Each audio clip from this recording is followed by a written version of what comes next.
आज इस प्रधानमंत्री नरेंद्र मोदी के दौरे को भी किस तरीके से बौद्ध समाज के लिए एक संदेश के तौर पर देखा जा रहा है। बहुत धन्यवाद आपका हमारे साथ जुड़ने के लिए। तो लगातार ये बड़ी कवरेज आप देख रहे हैं, हमारे संवाददाता भी हमारे साथ बने हुए हैं और एक और खास मेहमान पूर्व राजनयिक विवेक काटजू सर भी हमारे साथ जुड़ गए हैं। अब सीधे उन्हीं का रुख कर लेते हैं। विवेक काटजू जी, प्रधानमंत्री नरेंद्र मोदी बुद्ध पूर्णिमा के मौके पर नेपाल के लुम्बिनी में मौजूद हैं, लेकिन उनके दौरे की जिस तरीके से शुरुआत हुई, सबसे पहले उन्होंने एक मैसेज देने की कोशिश की। चीन द्वारा बनाए गए उस हवाई अड्डे पर ना उतरकर एक दूसरे हेलीपैड पर उनका विमान उतरता है।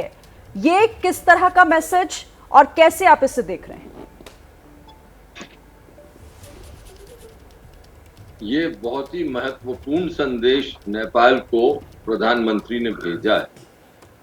प्रधानमंत्री ने ये संकेत नेपाल की सरकार को और नेपाल की जनता को दिया है कि वो चीन से अपने संबंध जितने भी गहरे कर लें, वो भारत के साथ जो नेपाल के संबंध हैं उनको वो रिप्लेस नहीं कर सकते। वो हमारे जो संबंध हैं वो अलग लेवल पर है। उनकी जो एक घनिष्ठता है, जो नेपाल के हित भारत के साथ जुड़े हैं, भारत के हित नेपाल के साथ जुड़े हैं, वो बहुत ज्यादा है चीन की तुलना में।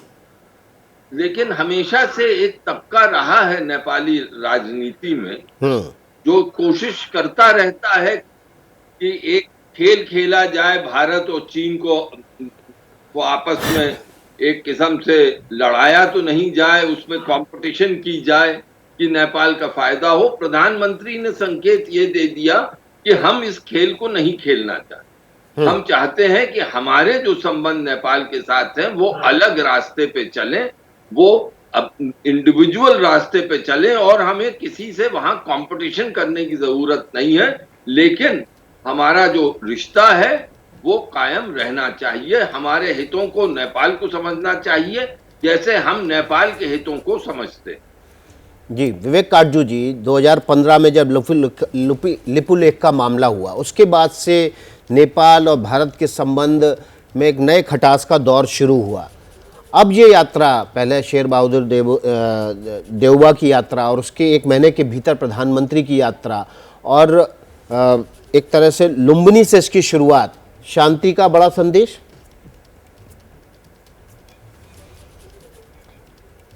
संदेश ये दिया जा रहा है कि देखिए, जो भी पहले हुआ, आपने सही कहा, शब्द आपने सही अब इस्तेमाल किया, खटास, वो दौर अब बीत गए। अब हम आगे देखना चाहते हैं और आगे कोऑपरेशन को, सहयोग का रास्ता अपनाना चाहते हैं। और भारत और नेपाल के सहयोग से बहुत सारे क्षेत्र हैं, ऊर्जा का क्षेत्र है, हाइड्रो इलेक्ट्रिक पावर का क्षेत्र खास तौर से है, इसमें दोनों देशों को लाभ हो।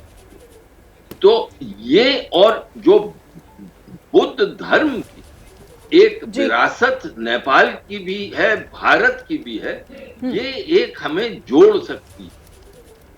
तो ये संदेश प्रधानमंत्री दे रहे हैं और मैं समझता हूं ठीक संदेश दे रहे हैं।